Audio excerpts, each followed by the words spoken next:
A supply chain is a series of processes and activities that flow across a range of different businesses and integrate to produce and distribute products and services for consumers. And these supply chains exist only because of customer demand. And what is demand? Simply put, it indicates the need for a product or service. Every aspect of business planning, from purchasing materials to planning manufacturing delivery, hinges on successfully understanding your customer's demands. And one needs to understand this demand in order to forecast it. Using the time series technique, one can see that there are different components or demand patterns that need to be considered. Firstly, we have trends. Here, the general pattern of demand will change over a longer period of time, with either a general increase, decrease, or with a stable shape. Secondly, cyclicity. Cyclical demand shows wave-like patterns which take place over several years. The cycle is a repetition of trends in certain time periods, maybe a quarter growth. Seasonality. Here, observations and patterns occur over a shorter time frame, such as days, weeks, or months, but always within a 12-month cycle.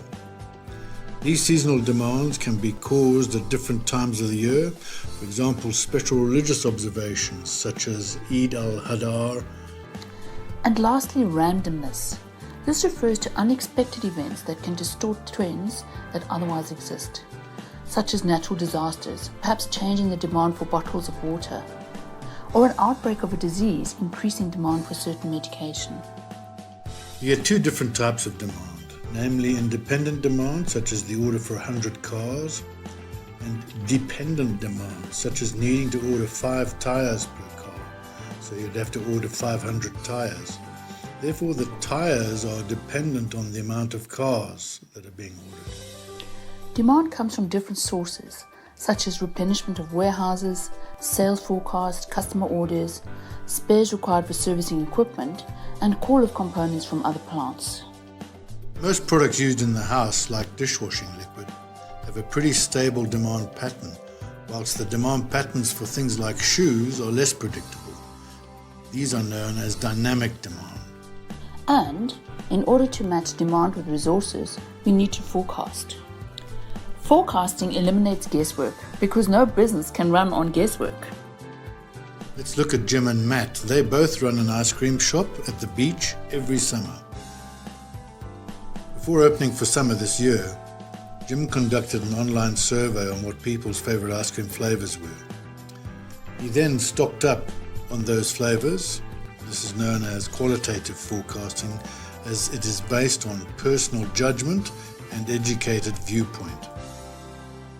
Meanwhile, Matt looked at his sales data from the last 3 years and, using his data, ordered his flavors according to that information. This is known as a quantitative forecasting method, as tangible evidence, in this case the sales data, is used. Now that demand has been forecasted, we need to ensure we have resources to meet these demands. That's where acquisition comes in, meaning acquiring, buying, or gaining something. There is a procurement process that needs to be followed, of course. Number 1, find suitable suppliers. Number 2, determine the quality of required products, including packaging. Number 3, prepare the paperwork.